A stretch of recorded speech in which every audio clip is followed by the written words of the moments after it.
Бүгін елордада байланыс саласындағы мекемелердің арасында мемлекеттік тіл ел бірлігінің кепілі ұранымен тілдер фестивалі өтті. Ұйымдастырушылардың айтуынша, дәстүрлі түрде өткізілетін бұл шараға қатысуға ниет білдірушілердің саны жыл сайын артып отыр. Тақырыпты тілшіміз Ержан Жүніс әңгімелейді.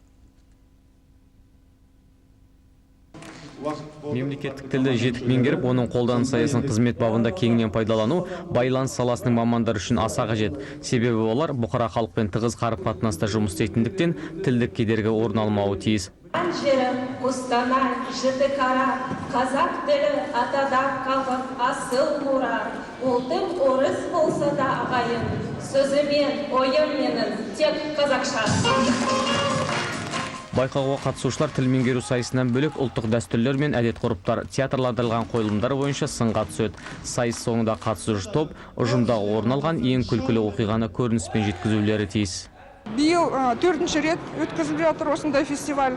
Біздің байланыс операторлардың ортасында биыл қатысатын 7 компания, Қазақтелеком ұйытқысы болып осы байланыс саласында қызметіміз атқарылып жатыр.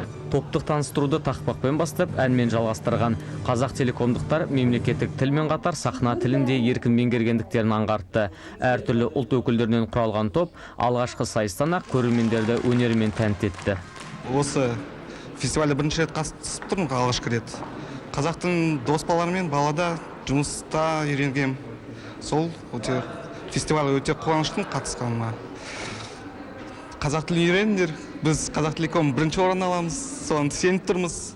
Сайыстың жеңімпазды атануға әркімнің ақ бар таласы. Өйткені бірі әннен басым болып жатса, екіншілері актерлік шеберлігімен ерекшеленіп тұрды. Алайда ең маңыздысы бұл байқауға қатысушылар мемлекеттік тіл ел бірлігінің кепілі бола алатындығын тағы бір мәрте дәлелдеді. Ержан Жүніс, Мейрамбек Ахмаханов, Хабар агенттігі, Астана.